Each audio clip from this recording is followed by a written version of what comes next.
신입 녀석들은 단순 소모품. 소령 아래론 막 굴려도 된다. 내가 다 책임질게. 경기도 포천시 이동면의 차가운 아침 공기를 가르고 들려온 고함은 쇳소리 섞인 듯 거칠고 불쾌했다. 제보병여단 본부 건물 로비에서 여단장 강두식 대령이 매섭게 담배 연기를 뱉어내며 짓거린 소리였다. 그의 전면엔 막 배치된 소위들과 신임 하사들이 머리를 바닥에 조아린 채 떨었다. 군인의 기계 대신 굴종만이 넘치는 모습이었다. 강두식은 저들의 자존심쯤은 관심조차 없다는 듯 가죽 장갑을 낀 손으로 한 소위의 어깨를 지휘봉으로 쿡쿡 찔렀다. 내 골프 장비 실었냐? 금일 사단장님 모시고 필드로 나가는 날이니 재빠르게 행동해라. 알겠어? 강두식의 야비한 웃음소리가 로비를 가득 메웠다. 여기는 군대의 규율이 엄존해야 할 부대라기보단 권력을 쥔 자들의 사적인 왕국 마냥 타락해 있었다. 오뚜기 부대라는 자랑스런 이름 뒤에 가려진 부패는 벌써 썩을 대로 썩어 터지기 일보 직전이었다. 동시간 여단 위병소 안으로 한 여군이 조용히 발을 들여놓고 있었다. 단순한 하사 계급장을 단 그녀의 군복은 칼같이 각 잡혀 있었고 전투화는 얼룩 하나 없이 광났다. 그녀의 본명은 이유진이었다. 707. 특임대에서 독보적인 위업을 달성해 육군 최연소 여성 중장이 된 영웅이었지만 현재 그녀는 자신의 진짜 정체를 숨긴 채 이곳에 서 있었다. 이유진의 눈빛은 차고 매서웠다. 그녀는 위병소에서 신원 점검을 끝낸 후 침착하게 영내 쪽으로 발을 옮기었다. 포천의 공기는 차가웠다. 이동면과 일동면을 잇는 거대한 산맥을 타고 불어온 sak풍이 그녀의 뺨을 때렸지만 이유진은 눈썹조차 떨지 않았다. 그녀의 뇌리 속에는 지난주 육군 참모총장과 가졌던 은밀했었던 면담이 떠올려졌다. 한민석 육군 참모총장은 이유진을 은밀히 호출 명령했다. 제8보병 사단의 외형적인 실적은 탁월하지만 내부적으론 하급 간부들의 비명이 이어지고 있다는 첩보였다. 특히 사단장과 그 측근들이 직위를 악용해 사적인 탐욕을 채우고 강압적인 분위기를 만들고 있다는 것이 핵심이었다. 군의 기강이 붕괴되는 것을 지켜볼 수 없었던 총장은 자신의 가장 위협적인 검인 이유진을 제5군단장 발령 전하사로 잠입 투입시켰다. 신고합니다. 금일부로 제보병여단 본부 중대로 전입 온 하사 이유진입니다. 돌격. 그녀는 인사행정실에 들어와 절도 있게 경례를 붙였다. 목소리는 굵고 강직했다. 그러나 그녀를 대면한 인사장교의 태도는 싸늘하기 짝이 없었다. 인사장교는 그녀의 신상을 건성 읽어보더니 비웃음을 흘렸다. 여자 하사라니 성가신 일이야. 야 이 하사. 너 여기 온 게 축하받을 일 아니니까 몸 조심해. 특히 우리 여단장님 눈에 띄지 말고. 이유진은 별다른 대답 없이 그가 내미는 보직 명령서를 챙겼다. 그녀의 눈길은 잠시 로비 끝을 봤다. 방금 강두식 대령의 호통이 들려온 곳이었다. 부패한 악취는 벌써 공기 중에도 만연하고 있었다. 이유진은 배정받은 관사에 짐을 놓고 곧장 업무에 투입되었다. 그녀에게 맡겨진 첫 번째 임무는 어이없게 여단 장실 근처의 청소였다. 대령급 지휘관의 개인 구역을 청소하는 일에 신임 하사를 투입하는 것 자체가 확실한 규정 위반이었지만 여기서는 이것이 당연한 관행 마냥 굳어져 있었다. 복도를 걷던 중에 이유진은 우연히 강두식을 마주했다. 그는 번쩍인 금색 장식이 달린 지휘봉을 흔들면서 다가오고 있었다. 이유진은 벽 쪽으로부터 FM대로 경례를 붙였다. 돌격. 강두식은 발을 멈춘 채 이유진을 삐딱하게 쳐다봤다. 그의 눈에 비친 이유진은 그저 부리기 좋은 어린 여군 하사로 보였다. 강두식은 음흉하고 불쾌한 눈빛으로 이유진의 어깨를 지휘봉 끝으로 툭 쳤다. 신입 부사관인가? 피부가 아주 곱상하게 생겼군. 야 이 하사라고 했지? 너 지금부터 내 사무실 화초 물 주는 거랑 내 전용 승용새 찬이가 담당해라. 아울러 주말에 관사 이사 도와줄 사람 필요하니까 네가 조장 맡아서 애들 좀 데려와. 알겠냐? 이유진의 눈망울이 극히 짧게 서늘히 빛났다. 그것은 두려움 아닌 끓어오르는 경멸이었다. 하지만 그녀는 금방 감정을 제어하고 고개를 떨궜다. 현재는 첩보를 입수하는 하사의 시기였다. 예, 알겠습니다. 여단장님. 강두식은 흡족하다는 듯 쪼개며 지나쳤다. 이유진은 그의 등짝을 노려보며 맘속 날짜를 카운트했다. 그녀가 여기에서 버텨야만 할 기간은 이제 겨우 6일. 7일째 되는 날 그녀는 이 연병장에서 신임 군단장으로서 놈들 앞에 설 것이다. 오후가 되자 사단장 최영호 소장이 부대를 방문했다. 제8보병 사단의 절대 권력자인 그는 강두식보다 더 교활하고 악독한 위인이었다. 최영호는 부대 점검이라는 미명하에 여단 연병장에 섰다. 하지만 그의 안중엔 장병들의 훈련 수준이나 전투 준비 따윈 없었다. 강대령 저번에 얘기한 자연산 송이는 구했나?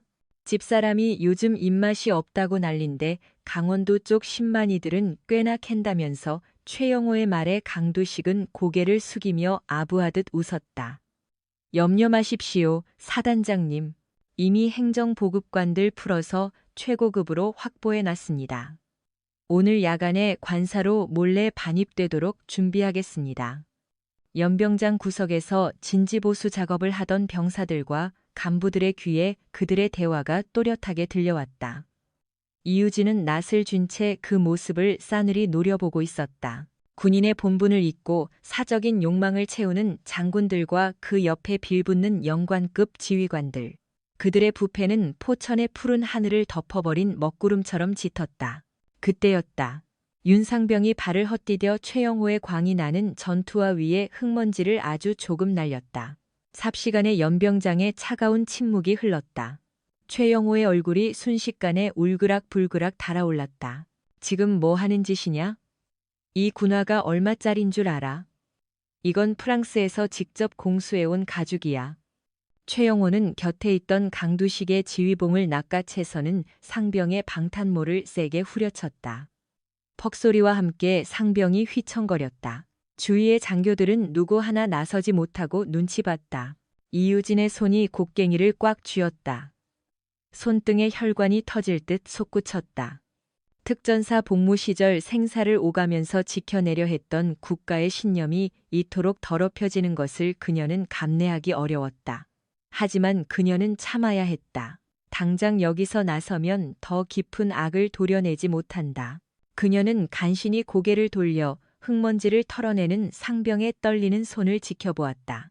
야, 이하사 너 뭐해? 저놈 끌고 가서 영창 입창 을에서 작성하고 사단장님. 군화 다시 광내서 관사로 가져와 딱 1시간 준다. 강두식이 이유진을 보고 소리쳤다. 이유진은 천천히 다가가 주저앉은 상병을 부축해 일으켜 세웠다. 상병의 눈에는 분노와 공포감이 뒤엉킨 눈물이 그렁그렁했다. 이유진은 상병의 어깨를 매우 짧게 하지만 꽉 눌러 잡아주었다.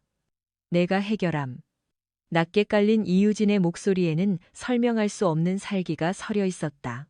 강두식은 어딘가 섬뜩한 느낌을 받았지만 곧 비웃음을 흘려 최영호를 따라 귀빈실로 갔다. 밤이 깊어지자 여단 본부 건물은 적막해졌다. 하지만 이유진은 깨어 있었다. 그녀는 고성능 도청기와 특수 렌즈 장비를 옷에 숨긴 채 부대 구석을 돌았다. 최영호와 강두식이 회식을 벌이며 나누는 밀담, 공금 횡령 내역, 그리고 부하 장교들에게 행해진 갑질 증거들이 차곡차곡 확보되었다. 이유진은 지휘관실 복도 끝 그늘 속에 몸을 숨겼다. 지휘관실 안에서는 강두식이 어딘가와 통화하며 낄낄거리고 있었다. 어차피 새로 오는 군단장도 여자라며 대충 말만 번지르르하게 선물이나 좀 챙겨주고 부대 결산 보고서 잘 조작해 올리면 그만이야. 특수부대 출신이래. 작전 경험 좀 있다고 폼 잡겠지만 우리 최영호 사단장님 뒷배가 어디 보통이냐? 금방 순해질 거야.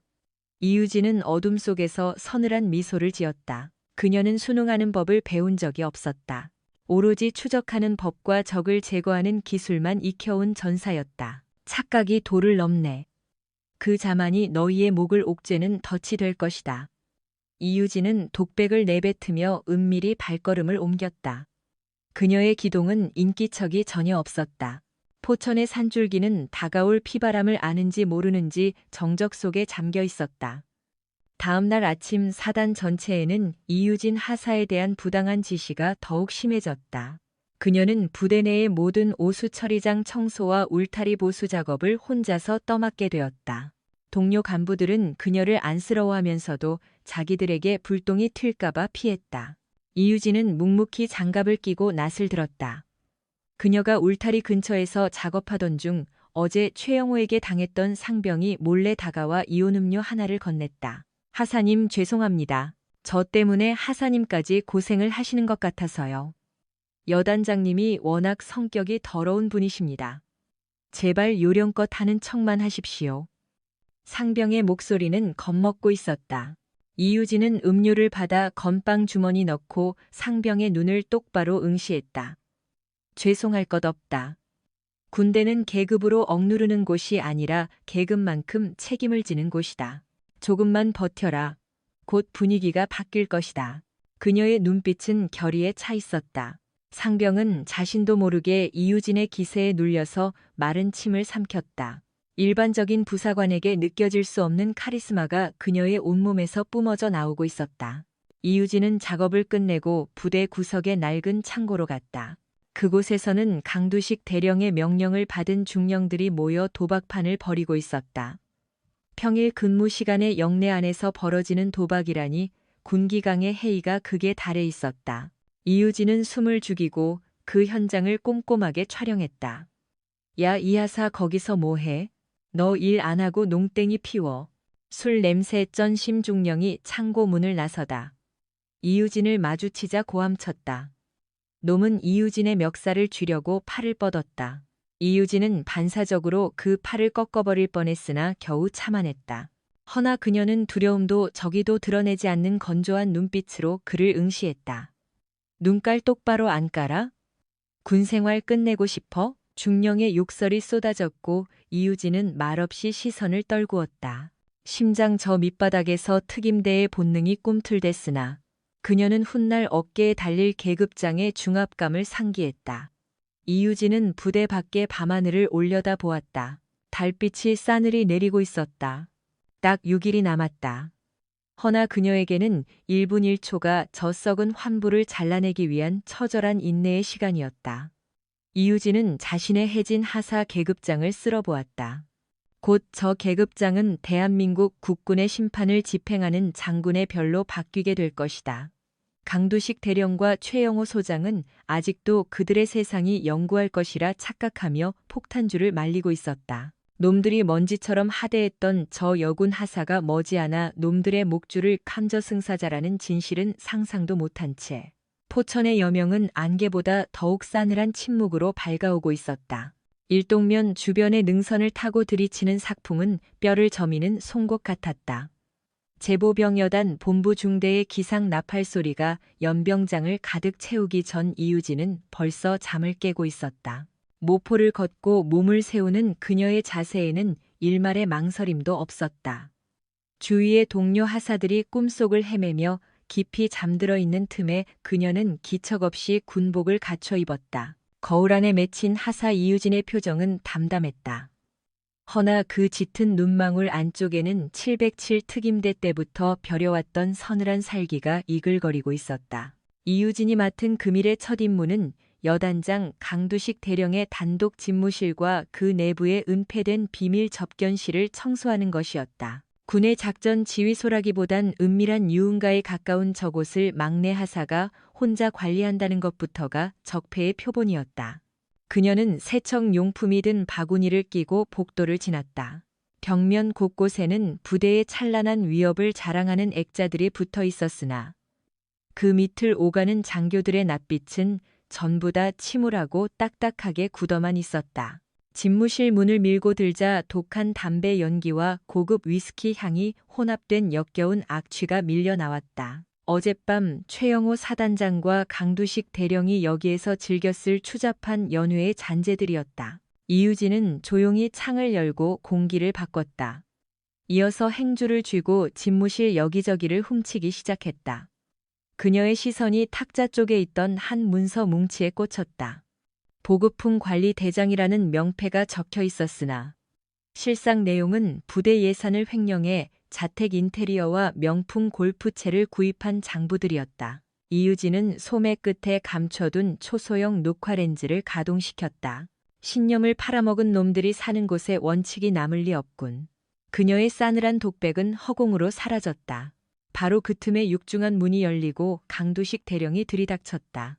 지난밤의 과음 탓인지 놈의 안색은 흑빛이었고 예민한 기색이 가득했다.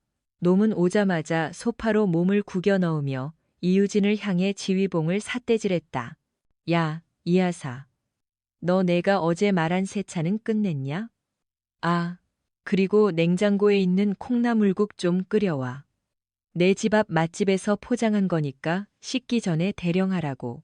이유진은 작업을 중단하고 거수경례를 붙였다. 돌격. 세차는 끝마쳤습니다. 말씀하신 식사도 즉시 대령하겠습니다. 토달지 말고 냉큼 움직여. 또한 너 어제 사단장님 곁에서 아부나 떨던 그 윤상병 녀석이랑 몰래 대화하는 거 봤다는 제보가 있어. 니들끼리 어떤 작당 꾸미는 거 아니지? 여기 부대에서 내 심기 거스르면 어떻게 되는지 알거다. 강두식은 미심쩍은 눈길로 이유진을 쏘아보았다. 이유진은 눈가를 바닥에 깔며 살기를 숨겼다. 그녀의 신경들이 반사적으로 강두식의 급소를 향해 튀어나가려 했으나 그녀는 질긴 인내심으로 몸을 제어했다. 지금은 포위망을 좁혀가는 단계였다. 오전 시간 이유진은 강두식의 개인적 잡무들에 혹사당했다. 여단장의 군화를 광내고 그의 처가 지시했다는 명품관 쇼핑백들을 나르며 급기야는 사단장 최영호 소장의 생일 파티에 보낼 청첩장을 직접 타이핑하는 짓까지 했다. 그 와중에 그녀가 포착한 것은 단순한 횡포를 초월한 막대한 비리의 연결고리였다. 중령급 지휘관들은 사단장의 환심을 사고자 병사들을 차출해 개인적 파티를 돕게 하고 있었고 그 보상으로 인사 고과를 톡톡히 챙기고 있었다. 중식 시간 일동면의 제보병여단 연병장에는 비정상적인 위압감이 흘렀다. 최영호 사단장이 기습적으로 들이닥친 탓이었다. 그는 강두식 대령을 대동하고 병사들의 식사 배급 상황을 점검했다. 허나 그건 쇼윈도식 지휘의 끝판왕이었다. 식당 안쪽에는 몰래 공수해온 특선 일식 세트가 지휘부 고위 장교들을 위해 미리 세팅되어 있었다. 병사들이 국도 없는 밥알을 물로 넘기는 사이 간부들은 그들 등 뒤에서 초밥과 탕을 즐겼다. 강 대령, 내일이면 도착한다는 그 여군 단장 말이야. 낙하산 주제에 특수전 좀 뛰었다고 뼈 굵은 야전 지휘관들을 쥐고 흔들려 하겠지. 한민석 총장 믿고 저렇게 설치는데 우리가 확실히 기를 죽여놔야 하지 않나? 최영호 소장은 입가에 묻은 기름기를 닦아내며 비릿하게 웃었다. 강두식은 고개를 끄덕이며 야비한 미소를 지었다. 그럼요, 사단장님. 전방 부대가 계집 장성 하나 떴다고 금세 바뀌는 곳이겠습니까? 오시자마자 가짜 보고 체계에 갇혀버리게 해서 상황 파악도 못하게 하겠습니다. 실전을 모르는 여자가 감히 뭘 알겠어요? 놈들의 조롱은 식당 뒤편에서 행주를 빨고 있던 이유진의 귀에 선명하게 꽂혔다. 그녀는 고무장갑을 벗으며 눈가에 차가운 살기를 띄었다. 그녀는 놈들이 떠드는 현장의 실체를 누구보다 잘 꿰고 있었다. 그녀가 최전방 고지에서 목숨을 걸고 작전을 수행할 때 저들은 안락한 관사에서 부하들의 월급을 빼돌리고 있었을 뿐이다. 오후에는 더 기가 막힌 상황이 펼쳐졌다. 강두식 대령이 본인의 골프 연습을 핑계로 연병장 정중앙에 불법 연습장을 만든 것이었다. 그는 어린 간부들과 병사들을 관역처럼 세워두고 타구 방향을 감시하게 시켰다. 야, 이 하사. 너는 저기 150님 지점에 가서 공이 어디 떨어지는지 몸으로 받아내. 하나라도 놓치면 오늘 휴식은 없다. 이유진은 대꾸 없이 연병장 한복판으로 성큼 걸어갔다. 포천의 따가운 땡볕이 쏟아지는 연병장에서 그녀는 쇄도하는 골프공들을 노려보았다. 공이 그녀의 군화에 부딪힐 때마다 강두식의 조소와 짜증이 섞인 고함이 날아왔다. 곁에 서 있던 이 소위가 현기증을 느끼고 주저앉으려 하자 강두식은 채를 잡고서 달려왔다. 빠져가지고. 너희 같은 놈들은 군인이 아니야. 지휘관의 스트레스를 해소하는 장난감일 뿐이라고. 일어서 강두식은 소위의 허벅지를 골프채로 쿡쿡 찌르며 멸시를 주었다. 이유진의 눈빛이 찰나의 적을 사냥하는 맹수의 것으로 변했다. 그녀는 건빵 주머니 안에 녹음기 스위치를 켰다. 그것은 수사단 한라인 연결이었다. 여기는 흑조. 현재 제15보병 여단 연병장 지휘관의 명백한 인권 유린 및 폭행 혐의 현장 증거 확보. 군수 횡령 장부 및 리베이트 포착. 작전 달성률 90%. 이어폰 너머로 한민석 총장의 무겁고 낮은 명령이 전해졌다. 보안 유지하라.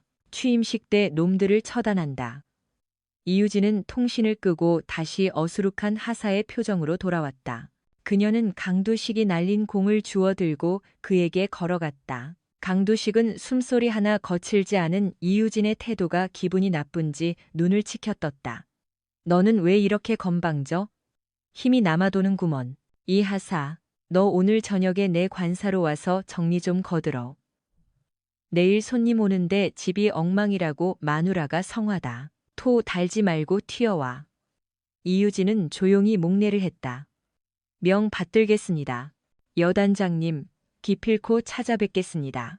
밤이 깊자 이유진은 명령대로 강두식의 관사를 찾았다. 위수지역 내 은밀한 부촌에 자리 잡은 저택은 일개 군인의 집이라고 보기 힘들 만큼 사치스러웠다.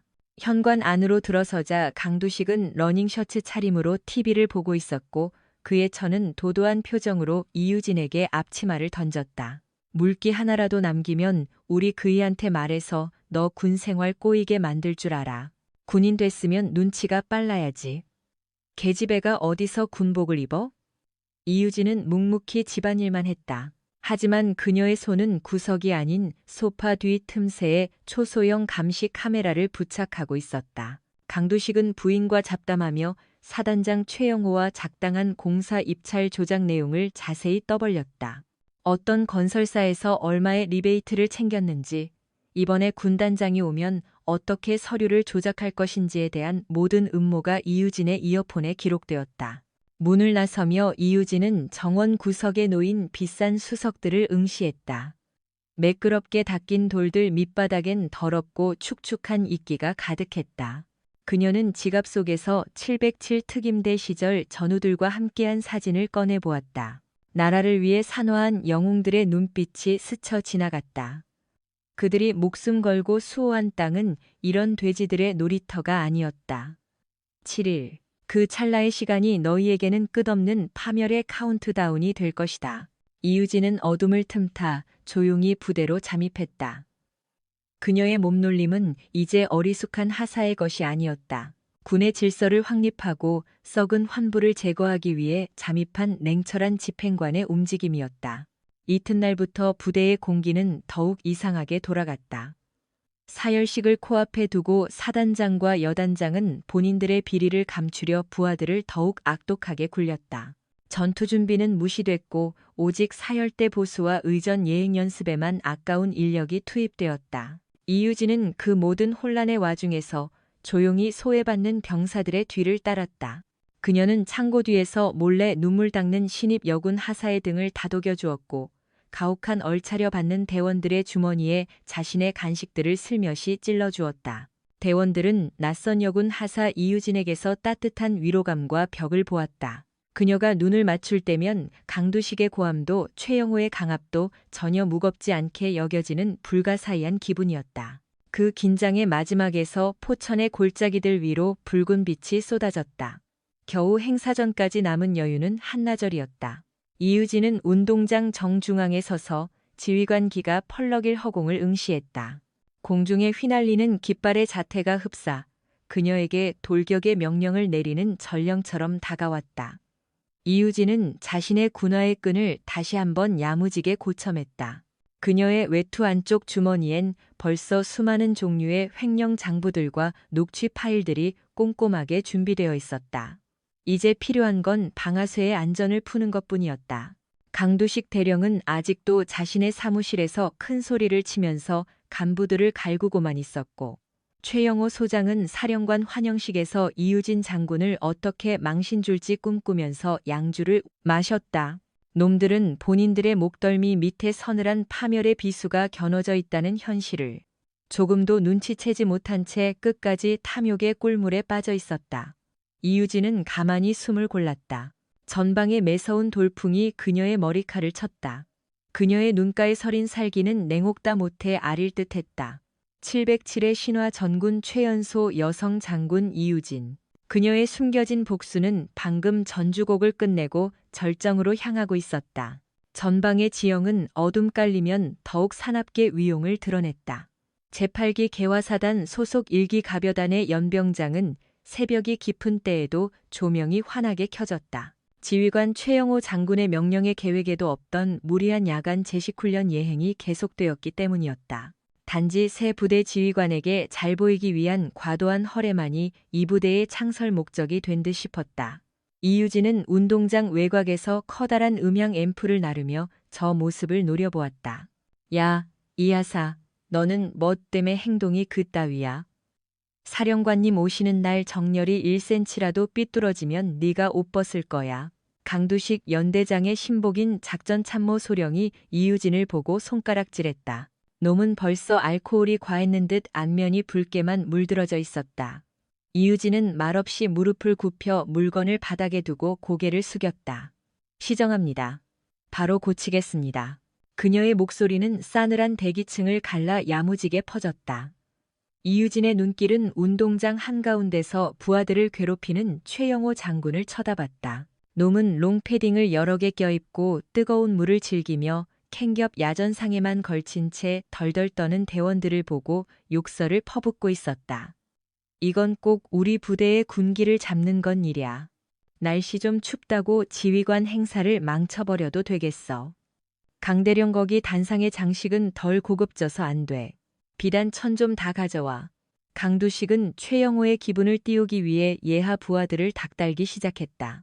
인근 시내면과 읍내면의 전체 잡화 상점을 털어서라도 붉은 천을 찾아오라는 미친 명령이 하달됐다. 이 신입 소위가 운영 자금이 없다면서 어렵사리 또 거절하자 강두식은 쥐고 있던 곤봉으로 소위의 머리를 인정 없이 두들겼다. 돈이? 니놈들 밥값 좀 줄이면 될 일 아냐? 사령관님 맘에 들면 전부 다 상금으로 보상받는 거야. 저 한심한 녀석아.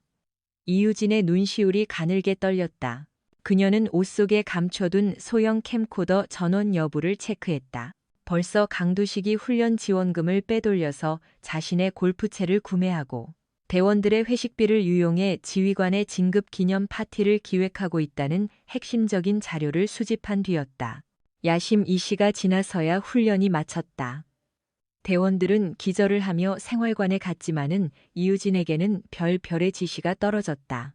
연대장 강두식의 숙소에 있는 비밀 금고를 청소하라는 명령이었다. 이유진은 흙빛이 짙게 내린 시골길을 걸어가며 그녀의 어깨 위에 얹힌 무거운 짐의 무게를 견뎠다. 숙소에 당도하니 강두식은 벌써 델라가 된 채로 거실의 대자로 뻗어 있었다. 놈은 이유진이 방문하는 것을 보면서 비틀대면서 걸어왔다. 야, 이하사, 너 센스 있어. 사령관 행사만 잘하면 내가 너 장군님의 전속으로 발령해 줄까? 거기 가면 공금 삥땅 치는 맛이 짭짤할 텐데 말이야. 그치만 내 뜻 잘 따라야 한다. 엉. 놈은 이유진의 볼을 잡으려 팔을 뻗었다. 이유진은 동물적으로 몸을 비틀어 피했다. 707 부대원 시절 적군들의 총구도 무서워하지 않았던 그녀였으나 내 편이라고 믿었던 상관의 더러운 눈빛은 참을 수 없는 혐오감을 불러왔다. 연대장님 과하셨습니다. 명령하신 청소 업무를 진행하겠습니다. 이게 정말 미쳐가지고 너 같은 녀석 하나 매장시키는 건 껌도 아니야. 강만석은 비틀거리며 거실 탁자에 엎드려 잠들었다. 임수진은 욕실로 들어가 신속히 문을 잠갔다. 그녀의 손은 본능처럼 다급히 움직였다. 비밀 금고 깊숙한 곳에서 발견된 외장 하드에는 최영호 사단장과 강두식 여단장이 지난 3년간 방산업체로부터 받아챙긴 리베이트가 낱낱이 담겨 있었다. 전방 지역의 부대 납품 권한을 독점하게 해주는 조건으로 오고 간 비자금 내역이 윤서연의 태블릿에 전부 복사되었다. 이제야 덜미를 잡았군. 이유진은 파일을 제자리에 넣고 관사를 나섰다. 멀리 백운산 자락에 불그스름한 아침. 해가 떠오르고 있었다. 이제 작전 개시까지 남은 시간은 24시간이었다. 그녀는 부대로 복귀하는 길에 잠시 멈춰서 연병장 위를 뛰어다니는 활기찬 병사들을 바라보았다. 조국을 지키기 위해 청춘을 바치건만 정작 군의 지휘부는 썩은 욕망에 찌들어 냄새를 풍기고 있었다. 다음 날 오전 본부 중대에는 긴급 점호가 실시됐다. 검열식에 사용될 차량의 정비가 불량해 보인다는 핑계로 강두식 대령이 난동을 부린 것이었다. 그는 수송 정비를 맡았던 병장을 정비고 앞마당에 무릎 꿇리고 입에 담지 못할 욕설을 퍼부었다. 너 같은 놈은 쓰레기 새끼야. 지휘관님의 얼굴에 똥칠한 패급이라고. 강두식은 지휘봉을 들려 했고 주위의 간부들은 눈을 피했다. 그때 이유진이 한 걸음 앞으로 나왔다. 여단장님 차량 정비 규정에 의하면 오일 누유는 부품 자체의 내구연한 초과인 것으로 확인되었습니다. 병사 하나의 과실로 책임을 전가하는 처사는 지휘권의 보탬이 안 됩니다. 정비고는 삽시간에 찬물을 끼얹듯 조용했다. 오동팔은 자신의 귀를 의심하며 이유진을 쏘아보았다. 이중사, 너 지금 나한테 설교하는 거야? 너 돌았어? 군 생활 끝내고 싶어? 임수진은 피하지 않고 강만석의 눈을 정면으로 마주했다. 그녀의 눈빛에는 중사의 것이라고는 생각지 못할 서늘하고 날카로운 살기가 있었다. 강두식은 찰나였지만 이유진의 기운에 질려 뒷걸음쳤다. 저것 당장 끌어내. 내 지시 불이행과 하극상로 당장 징계 때려. 강만석의 외침에 간부들이 달려왔다. 이유진은 반항하지 않고 두 팔을 벌렸다. 그녀는 웃고 있었다. 이 징계는 그녀의 작전 중 하나였다. 그녀가 격리된 동안 강두식과 최영호는 안심할 것이고 그녀는 가장 어두운 곳에서 결정적 한 방을 준비할 것이었다. 임수진은 부대 내의 캄캄한 창고에 갇혔다. 창문으로 비치는 철원의 햇살은 야속하게 밝았다. 그녀는 상자의 기대에 조용히 귀를 기울였다. 머릿속으로는 벌써 사령관 방문일의 모든 계획들이 시뮬레이션 되었다. 갇힌 지 채 1시간이 지나지 않아 창고의 문이 활짝 열렸다. 나타난 사람은 놀랍게도 본부 포대의 행보관이었다. 그는 30년을 군에 헌신하며 부대의 온갖 비리를 지켜봐왔던 증인이었다. 행보관님은 이유진의 손에 시원한 커피 한 잔을 쥐어주었다. 이 중사 자네 정말 배짱이 두둑하군. 지휘관님한테 그렇게 개기면 군생활 꼬이는 걸 몰랐나? 이유진은 천천히 고개를 들고 행보관님을 쳐다보았다. 보급관님께선 이 부대의 썩은 물을 마시고 사실 겁니까? 행보관님의 눈동자가 마구 흔들렸다. 그는 밖을 확인하고 작게 중얼댔다. 나라고 왜 안 보겠나? 하지만 최영호 사단장님은 국방부 장관과 형님 동생하는 사이야. 중사 하나가 덤빈다고 바뀔 현실이 아니네. 현실은 바뀌지 않아도 군의 정의는 세워야 합니다. 보급관님, 저를 믿어주십시오. 제가 이 모든 악을 도려낼 수 있게 해주십시오. 이유진의 목소리에는 포기할 수 없는 꿈이 담겨 있었다. 행보관님은 한참 동안 이유진을 생각하다가 안주머니에서 USB 하나를 꺼냈다. 그 안에는 강두식 대령이 그동안 간부들에게 지시한 횡령 지시와 성추문에 대한 결정적인 녹취들이 생생하게 담겨 있었다. 그분 또한 양심이 살아있음을 보여주고 싶었던 것이었다.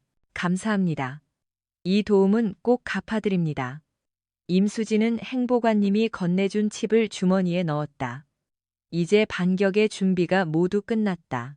그 시각 사단 관사에서는 최영호 소장이 강두식 대령과 함께 양주를 까고 있었다. 강대령 그 이중사라는 애는 처리가 됐나? 아주 성가신 존재가 되었구먼. 염려 마십시오, 사단장님. 지금 영창에 가두어 놨습니다. 검열식 끝나면 가짜 정신병 진단서 떼어서 전역킬 생각입니다. 최영호는 흡족하다는 듯 비열하게 웃었다. 잘했어. 내일이면 육군 참모장이 오겠군. 여자라고 하니 적당히 꽃다발 주는 척하면서 우리 부대의 가짜 회계장부만 보여주면 되는 거야. 한민석 총장이 아끼는 후배니 겉으로는 비위 좀 맞춰주자고. 그들은 자신들이 저지른 죄악에 서서히 잠식당해 갔다. 검열식 당일 새벽 이유진은 행보관의 도움으로 은밀히 부대를 탈출하였다. 그녀는 이동면 근처의 한 안전 가옥으로 갔다.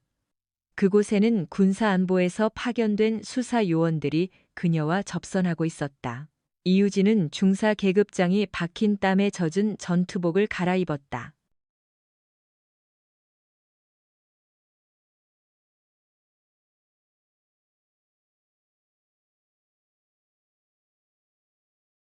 샤워를 마친 그녀가 물기를 닦고 전신 거울을 보자.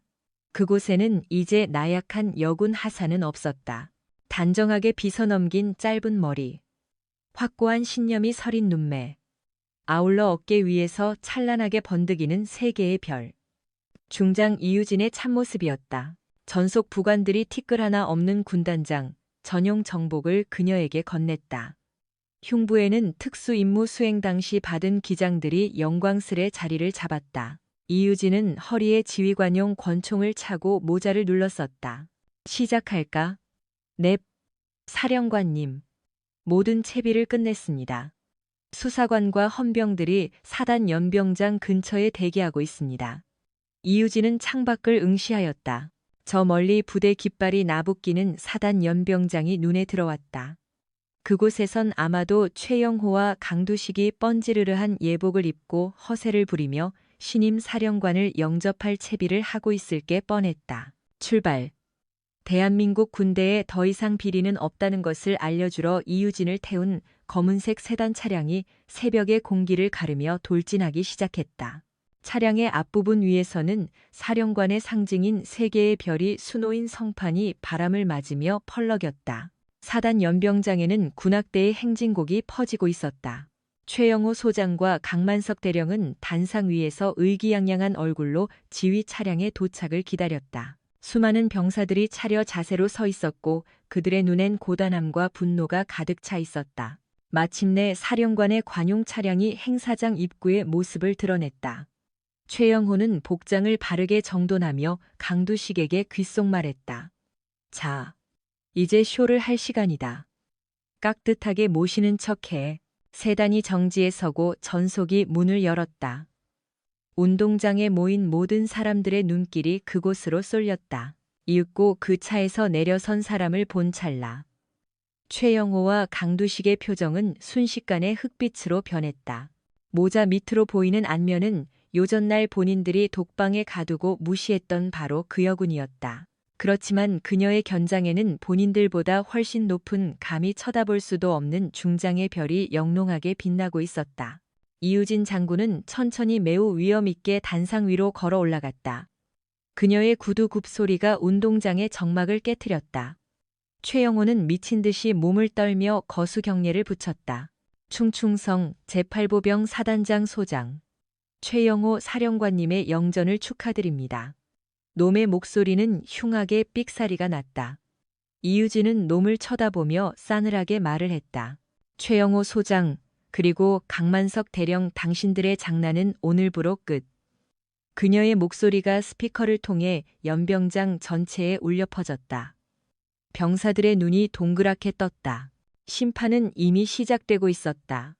부대의 넓은 연병장은 살얼음판 같이 변했다. 구령대 위에 선 이유진 장군의 양쪽 어깨 위에는 계급장이 한낮의 태양을 받아 차갑게 번득이고 있었다. 조금 전까지 거만하고 뻔뻔하던 최영호 소장과 강두식 대령은 마치 커다란 철퇴로 머리를 얻어맞은 듯 바닥에 쓰러질 것만 같았다.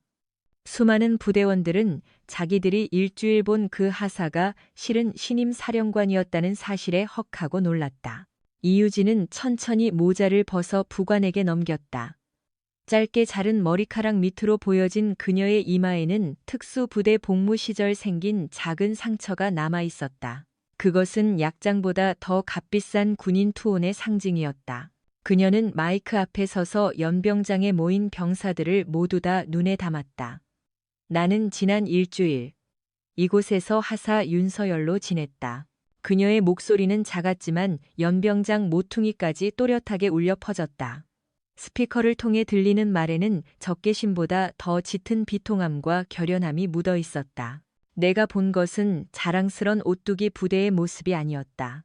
내가 본 것은 병사의 식대비를 횡령해 제 배를 채우는 욕심이었고 지휘관의 사사로운 쾌락을 위해 부하 장교들을 머슴처럼 부리는 갑질이었다.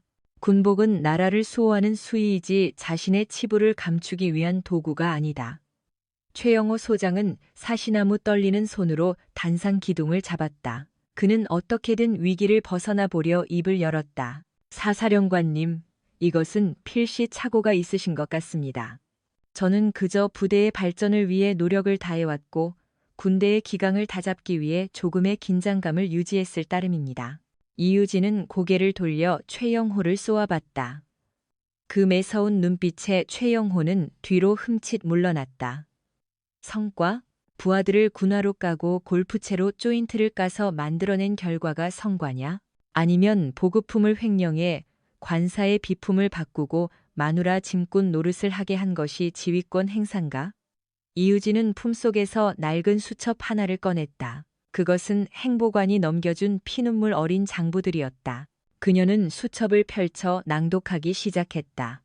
제보병 여단장 강두식 대령 부식비 예산 2천만 원 횡령하여 사제, 골프 채랑 및 양주 세트 구입, 예하부대 병사들을 관사 청소 및 가구 옮기기에 사적으로 차출, 반발하는 신임 소위에게 얼차려 등 가혹행위. 게다가 최영호 소장에게 보낸 비자금 장부가 낱낱이 공개되었다. 강만석은 사색이 되어 털썩 주저앉았다. 모든 것이 끝났음을 직감한 듯 그는 고개만 떨구고 있었다. 저항할 의지조차 없어 보였다. 윤서연의 신호에 맞춰 잠복해 있던 수사관들이 들이닥쳤다. 그들은 즉시 단상을 포위했다. 군형법상 뇌물수수와 직무유기, 그리고 부대 자금 유용 혐의로 최영호와 강두식의 계급장을 박탈하고 긴급 체포한다. 자비 없는 심판의 순간이 그들에게 찾아왔다. 더불어 이 비리에 가담한 모든 간부들을 당장 압송하라. 헌병대가 거칠게 두 사람을 제압했다. 그들의 권위를 상징하던 번쩍이는 가죽 요대와 계급장이 비참하게 뜯겨 바닥을 뒹굴었다. 한때의 영광은 오욕이 되었다. 병사들의 함성이 터졌다. 가슴 뚫리는 쾌감이었다. 이유진은 죄인을 외면했다. 악습은 끝났다. 정의가 왔도다. 새 역사를 쓴다. 모두가 감격했다. 이 순간은 영원하리라. 진정한 군인의 승리였다. 그녀는 격려했다. 미안하다. 고통은 끝이다. 내가 지킨다. 함께 가자. 승리로. 우리는 하나다. 필승. 이제 시작이다. 너희는 최고다. 힘내라. 나의 전우들이여. 참으로 사랑한다. 이제 비정상은 없다. 원칙만 있다. 명예는 희생이다. 내가 증명한다. 나를 믿어라. 정의를 보여주마. 우리는 강하다.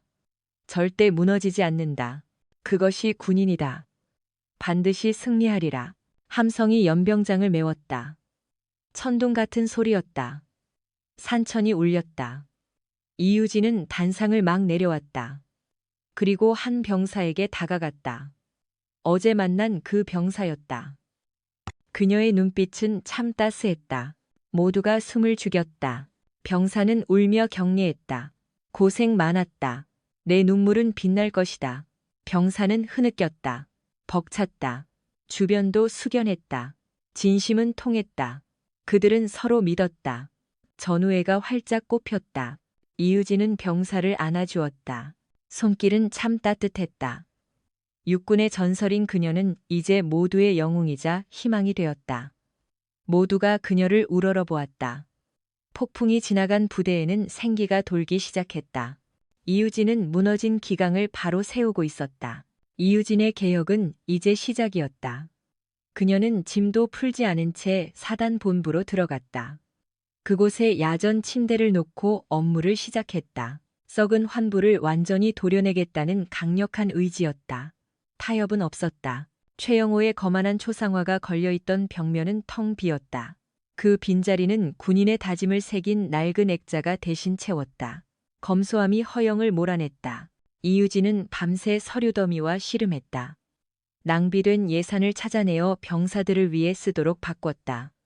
그녀의 눈은 매처럼 날카로웠다. 군수 참모 이따위가 예산 아닌가.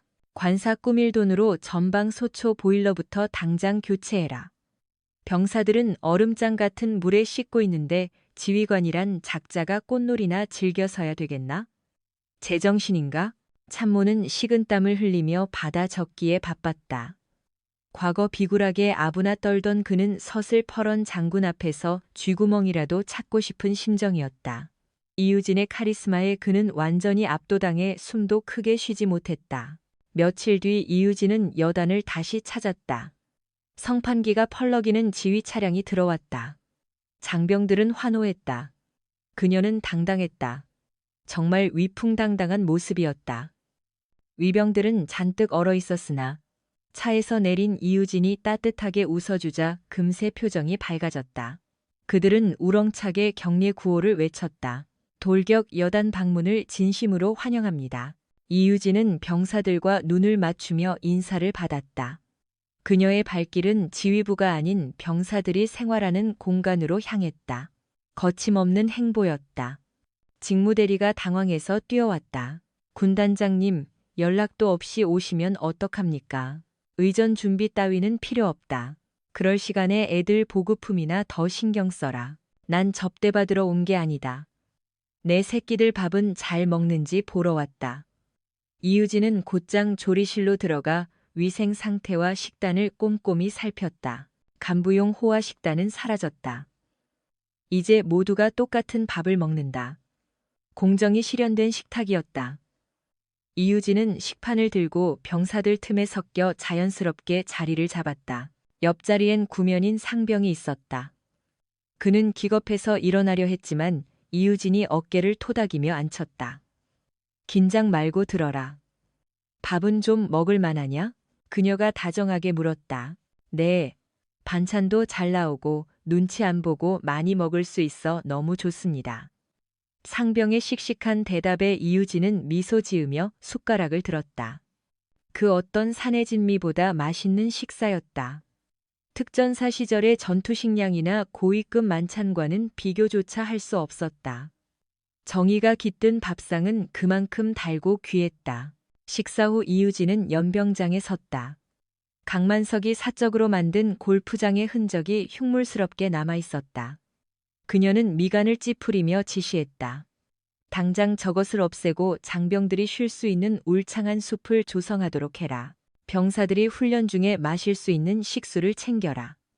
군대는 지휘관의 사유지가 아니라 대한민국 청년들이 헌신을 배우는 터전이 되어야 한다. 그녀의 말 한마디 한마디는 여단 간부들에게 묵직한 충격을 주었다. 이유진은 즉시 연병장에 모인 간부들을 주시했다. 그녀의 목소리는 더욱더 냉철해졌다. 나는 파병 작전지에서 수많은 죽음을 보았다. 그곳에서 내가 얻은 가장 큰 교훈은 신뢰였다. 계급은 군림을 누리기 위한 권리가 아니라 부하의 뒤를 지키기 위한 의무이다. 만약 앞으로도 계급을 앞세워 사적 욕심을 채우거나 부하를 하대하는 자가 있다면 내가 당장 그 군복을 벗게 하겠다. 알겠나? 알겠습니다. 충성. 간부들의 함성이 연병장을 울렸다. 이유진은 부대를 나서기 전 주임원사를 잠시 찾았다. 그녀는 노병의 손을 따뜻하게 감싸 쥐었다. 원사님의 용기 있는 제보가 아니었다면 이 일은 시작조차 못했습니다. 진정한 군 어른으로서의 품격을 보여주셔서 고맙습니다. 주임원사는 눈시울이 뜨거워진 채 고개를 숙였다. 아닙니다. 군단장님. 제가 수십 년간 군 생활을 하며 묻어두었던 양심을 군단장님께서 다시 꺼내주셨습니다. 이제야 두 다리 뻗고 잠을 잡니다.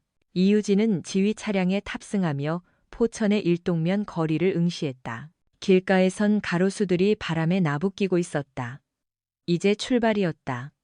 제5군단장으로서 그리고 대한민국 육군의 지휘관으로서 그녀가 짊어질 짐은 무겁고 컸었다. 하지만 그녀는 망설이지 않았다.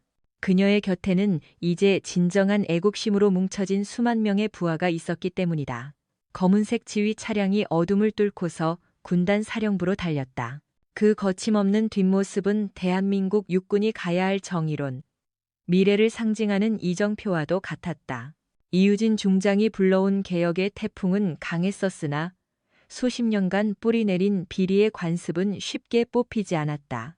제8보병 사단의 지휘부가 교체되었음에도 불구하고 여전히 부대 구석에는 최영호와 강만석의 비호 아래 이득을 챙겼던 세력들이 남아 있었다.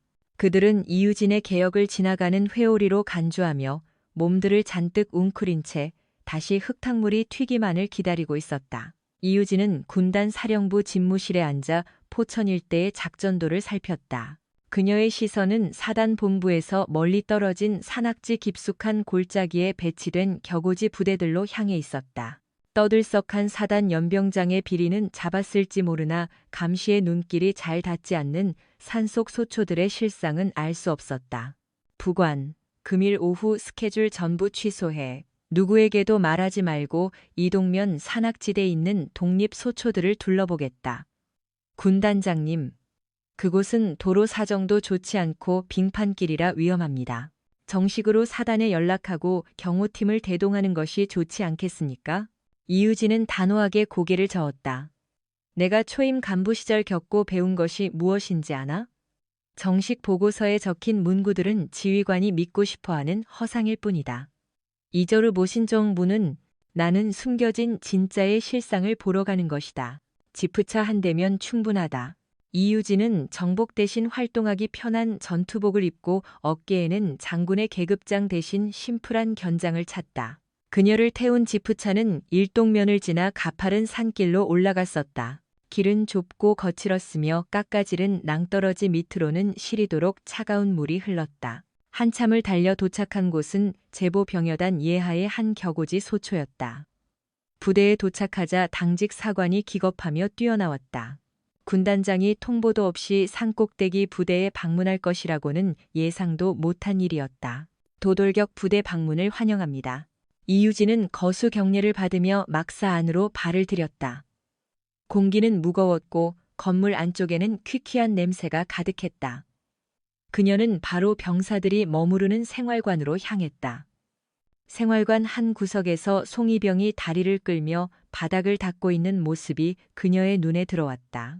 거기 이병 다리는 왜 저러나? 이병은 겁을 먹은 눈빛으로 이유진을 응시하다가 당직 사관의 눈치를 보았다. 당직 사관이 얼른 대답했다. 아, 저 녀석은 어제 작업 중에 가벼운 타박상을 입었습니다. 곧 멀쩡해질 겁니다. 이유진은 당직 사관을 싸늘한 눈빛으로 노려봤다. 야전 지휘관 시절부터 길러진 그녀의 감각은 이것이 단순한 부상이 아님을 직감하게 하였다. 그녀는 이병 앞에 한쪽 무릎을 꿇고서 앉아 그의 바지를 조금 걷어 올렸다. 이병의 종아리에는 시커먼 피 멍들과 함께 군화발에 밟힌 듯한 흔적이 자욱했다. 이것이 훈련 도중 입은 타박상인가? 당직 사관, 내 눈이 옹이구멍인가? 이유진의 목소리가 낮게 울리자 소초 내부에 냉기가 흘렀다. 그녀는 이병의 어깨를 토닥여 주었다. 무서워하지 말고 말해라. 나는 군단장이기 전에 내 편이다. 누가 그랬냐? 이병은 막았던 울음을 터트리며 입을 뗐다. 지휘관이 바뀌고 세상이 모두 변했다고는 하지만 이곳 산속 소초는 여전히 폭력의 망령이 지배하는 지옥 같은 곳이었다. 지휘관과 보급관들은 최영호 소장의 사적인 인맥으로 맺어진 자들이었고 그들은 자기들 자리가 위태롭자 애내진 병사들을 쥐잡듯이 닥달하고 있었다. 중대장은 어딨나? 지휘관은 현재 시내의 식당에서 민간 건설사 대표와 술자리를 갖고 계십니다. 이유진은 어이없다는 듯 헛웃음을 흘렸다. 병사들은 산속에서 상처 입은 몸으로 작업을 하는데 지휘관은 위수 지역을 이탈해 개인의 영달을 위해 읍내에서 유흥을 즐기고 있었다. 그녀는 곧장 헌병대 수사과로 연락했다. 금일 야간 소초를 포함해 독립중대 전체에 대한 불시 검문을 단행한다. 지휘관을 포함한 간부들의 동선을 즉시 추적하고 병영 내 부조리가 존재했는지 낱낱이 파헤쳐라. 열외 인원은 절대 없어야만 한다. 이유진은 당일 밤 내무반에서 병사들과 같이 밤을 보냈다. 그녀는 멍든 일병의 환부에 연고를 발라주며 그들의 고충을 들었다. 부식 비용을 횡령해 간부 회식비로 탕진한 사실, 포상 휴가를 빌미로 한 뇌물 강요 등등 차마 듣기 거북한 악습들이 터져나왔다. 동틀 무렵 읍내에서 만취해 복귀하던 지휘관은 위병소 앞에서 기다리고 있던 수사관과 윤혜진 장군을 확인하고는 그 자리서 기절했다. 임수진은 널브러진 자를 싸늘히 쳐다보며 말했다. 내 놈이 삼킨 술은 부하들의 피고름이다. 군인의 자격을 상실한 놈에게 용서는 없다. 최전방 소초에서 촉발된 수사는 산불처럼 퍼져 군단 전체를 뒤집어 놓았다. 윤혜진 장군은 물러서지 않았다. 그녀는 육군 참모총장 한민석 대장에게 직접 대면 보고해 군 조직에 기생하는 비리의 싹을 모조리 잘라내겠다는 각오를 전했다. 그러나 반발도 상당히 거셌다. 최영호 소장과 결탁한 일부 예비역 장군들과 여의도 줄을 잡으려는 세력들이 이유진의 숙청이 너무나 급진적이라며 언론을 호도하기 시작했다. 군의 위상을 깎는다는 핑계였지만 진실은 본인들의 밥그릇을 뺏길지도 모른다는 공포심이었다. 며칠 후 육군 본부에서 개최된 지휘관 회의에 출석한 이유진은 다수 별들의 따가운 눈총을 견뎌야 했다. 한 선임 장군이 그녀를 보며 가시돋친 말을 건넸다. 이중장 개혁도 좋지만 군대는 계급 체계가 전부인 곳이네. 초급 간부처럼 현장을 돌면서 내부 총질하듯이 자기 사람들을 징계하면 대체 누가 겁나서 통솔을 하겠소. 이유진은 회의 탁자 한가운데 서서 그를 정면으로 노려봤다. 병사들이 두려워하는 지휘관이 아닌 병사들이 충성하는 지휘관이 필요한 것입니다. 기강은 두려움에서 기인하는 게 아니라 믿음에서 생겨납니다. 제가 도려낸 건 제 살점이 아니라 군을 병들게 한 악성 종양입니다. 선배님께서는 그 종양 덩어리를 우리 살점이라 여기시는 겁니까? 이유진의 거침없는 반박에 회의장은 얼음장처럼 차가워졌었다. 그녀의 주장은 막힘이 없었고 명분은 확실했다. 한민석 육군 참모총장은 만족한 웃음을 보이며 그녀의 편을 들어주었다. 주둔지로 복귀한 임수진은 대규모 군단 전술 훈련을 계획했다. 근본 훈련은 단순한 부대 이동이 아니라 쇄신된 군단이 얼마나 막강한 전투력을 투사할 수 있는지를 증명하는 시험대였다. 그녀는 제8기동 사단을 선두해뒀다. 훈련 당일 훈련장의 광활한 평야에는 수백 대의 장갑차와 전차가 집결해 있었다.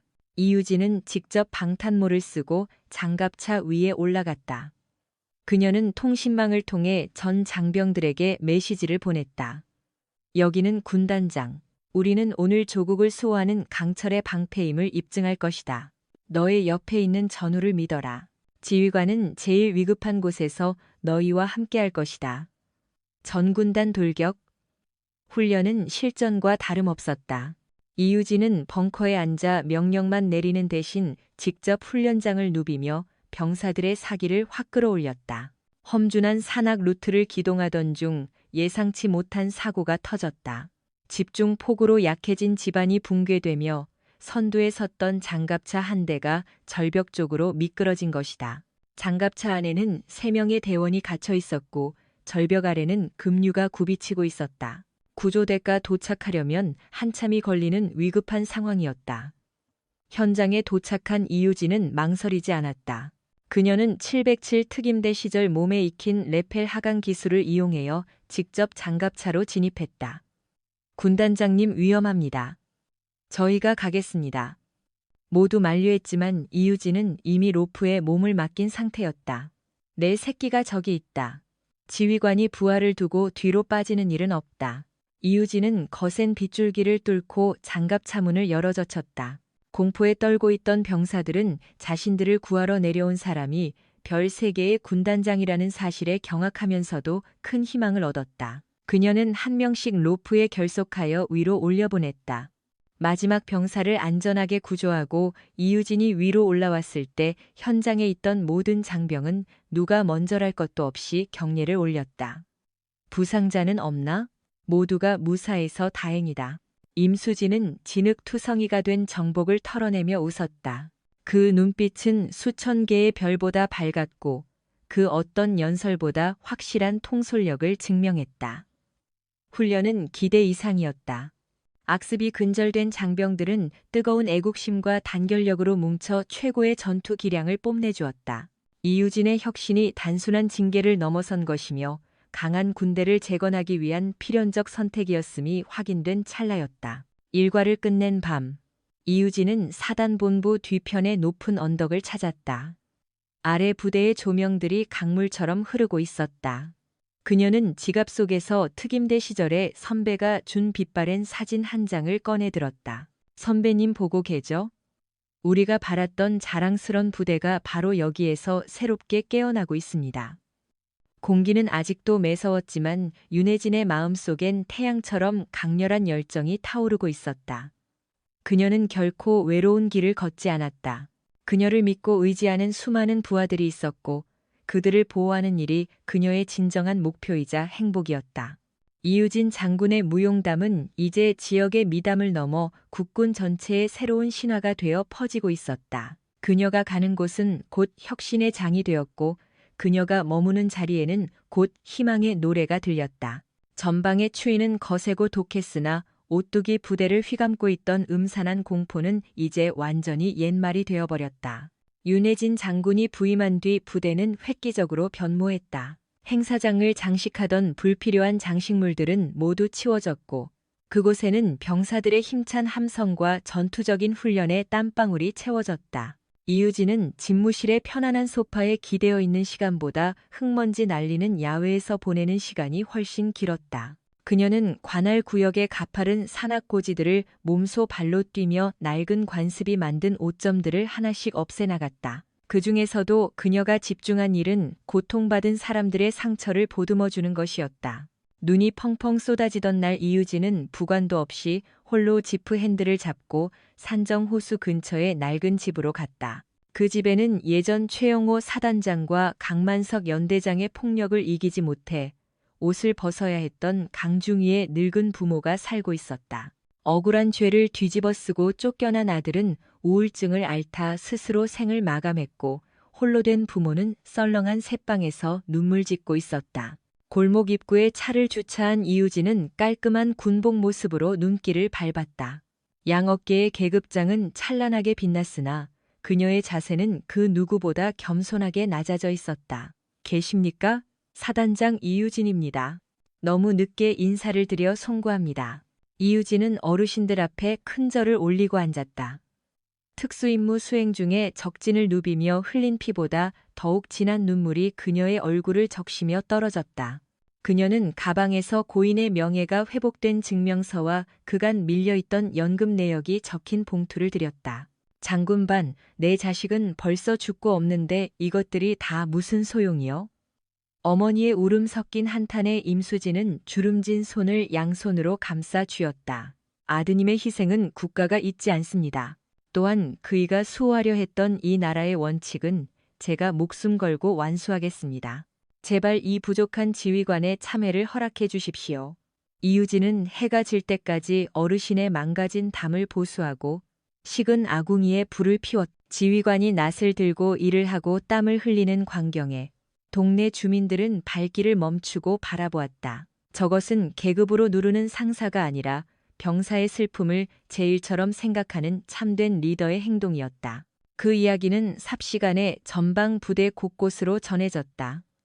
군인들은 비로소 윤혜진 사령관을 딱딱한 간부가 아니라 본인들의 미래를 챙겨주는 부모님처럼 모시기 시작했다. 부대의 질서는 강요가 아닌 감동 속에서 잡혀가기 시작했고 부대 마크인 오뚜기 정신은 그 어느 시기보다 강하게 전역을 덮었다. 이유진은 복귀하는 차 안에서 창밖의 국망봉 능선을 응시했다. 거친 바위산에 덮인 흰 눈이 달빛에 비쳐 신비롭게 반사되고 있었다. 정의는 입으로 떠드는 게 아니라 실천으로 보여주는 거야. 그녀는 약속하듯 되뇌었다. 특전사의 혼은 절대로 사라지지 않았다. 그 어른 현재 윤서연이라는 여군의 육체를 통해 국군 장병 모두의 가슴 속에 살아 숨쉬고 있었다. 포천 들판의 봄바람이 따스해질 시기, 8사단 대연병장에서는 매우 뜻깊은 축제가 시작됐다. 윤혜진 장군이 기획한 두 번째 부대 개방 행사였다. 축제에는 근무 중인 군인들 외에도 마을 어르신들 또한 옛날에 억울하게 전역한 예비역들까지 전부 초청되었다. 운동장 중앙에는 특전사 출신 조각가들이 심혈을 기울여 제작한 추모의 탑이 건립되었다. 탑 시내는 높은 계급 대신 말없이 나라를 방어하다. 산화한 무명 용사들의 공로를 위로하는 글귀가 한글로 또렷이 적혀 있었다. 임수진은 단상에 섰다. 그녀의 제복은 태양빛에 반짝였고 그녀의 얼굴은 고요한 바다처럼 잔잔했다. 그녀는 연단에 서는 대신 운동장에 모인 수만 명의 군중을 향해 가장 겸손한 태도로 고개를 숙여 경례했다. 장병 여러분, 그리고 시민 여러분, 오늘은 진정한 국군의 가치를 다시 정립하는 날입니다. 군대는 무력으로 적을 압도하는 집단이기도 하지만 가장 소외된 자들을 감싸 안는 든든한 보금자리가 되어야 합니다. 이유진의 진심이 전해지자 연병장은 환호와 박수로 가득 찼다. 그녀는 곧이어 초임 시절 자신을 이끌어 주었던 행보관과 병장을 무대로 불렀다. 그녀는 웃으며 그들의 가슴에 영광스런 표창장을 수여해 줬다. 지위의 고저가 인격의 고저는 결코 아닙니다. 진심으로 국가를 위하고 동료를 생각하는 정신이야말로 우리 군의 진정한 핵심 가치입니다. 축제의 마지막은 전 부대의 단체 행진이었다. 이유진은 지휘 차량에 앉는 대신 직접 선두에 서서 부하들과 같이 뛰기 시작했다. 장군의 별 3개가 병사들의 땀방울 사이에서 같이 빛나고 있다. 시내와 외곽의 도로를 따라 이어지는 행진 대열은 절경을 만들었다. 거리에 나온 시민들은 박수를 치며 반겨줬고 병사들의 표정에는 과거의 근심 대신 활기찬 미소가 넘쳐났다. 공식 일정이 닥치고 해가 붉게 떨어질 때 이유진은 혼자 부대 지휘소 난간에 섰다. 멀리 보이는 산봉우리와 능선들이 붉은 태양에 물이 들고 있었다. 그때 육군 참모총장 한민석 대장이 그녀의 뒤로 다가왔다. 이중장 정말 훌륭했네. 자네가 만든 성과는 우리 군 역사의 전설로 기억될 거야. 이유진은 상관을 향해 칼각 잡고 경례했다. 총장님, 저는 단지 군인이 해야 할 일을 했을 뿐입니다. 아직 할 일이 많아요. 우리 군의 모든 곳에 혁신의 바람이 닿을 때까지 저는 포기하지 않을 것입니다. 한민석 총장은 미소 지며 윤혜진의 어깨를 격려했다. 707의 독종이 이토록 인간적일 줄은 몰랐군. 자네가 있어 대한민국 육군의 앞날이 밝네. 밤이 깊자 포천의 상공에는 셀 수 없는 별이 쏟아져 내렸다. 이유진은 본인의 사무실 창가에 기대 밤하늘을 봤다. 그녀는 하사 계급장을 달고 부대 구석을 살피던 그 일주일의 기억을 회상했다. 그 기간은 시련이었으나 또한 가르침이었다. 가장 밑바닥에서만 캘 수 있는 진심이 있었고 가장 약한 자의 슬픔 속에서만 얻을 수 있는 해답이 있었다. 돌격. 임수진은 조용히 다짐을 내뱉었다. 그것은 적군을 제압하기 위한 지시가 결코 아니었다. 암흑을 깨고 빛을 향해 달려가겠다는 불합리를 넘어 진정한 긍지를 향해 도약하겠다는 자기 자신과의 맹세였다. 다음 날 아침 이유진은 다시 지프차에 몸을 싣는다. 이번에는 또 다른 최전방 부대를 점검하기 위한 출발이었다. 그녀를 태운 차가 안개를 헤치며 포천의 언덕을 힘차게 달렸다. 차량의 앞쪽 위에서 춤을 추는 성파는 이제 제5군단의 표식을 넘어 대한민국 장병들이 가장 존경하고 의지하는 신념의 깃발이 되어 있었다. 윤혜진 중장의 전설은 여기서 끝이 아니었다. 그녀가 닿는 발자취마다 새로운 기대가 싹 닫고 그녀가 전하는 열기는 냉혹한 군의 규율을 녹여 끈끈한 전우애로 변화하게 만들었다. 한파가 몰아치는 포천의 한철을 이겨내고 드디어 화려한 결실을 맺어낸 그녀의 일화는 긍지를 가슴에 품은 모든 군인의 기억 속에 영원히 지지 않는 빛으로 남을 것이다. 707 특임대의 열정과 최연소 여성 장군의 위엄, 그리고 무엇보다 사람에 대한 깊은 배려심을 간직한 이유진. 그녀의 행진은 나라가 원하는 그날까지 절대 멈추지 않을 것이다. 포천의 푸른 하늘 아래 널리 퍼지는 힘찬 함성 소리와 함께 윤혜진 중장의 새로운 도전은 지금보다 더 밝은 미래를 향해 거침없이 달려가고 있었다.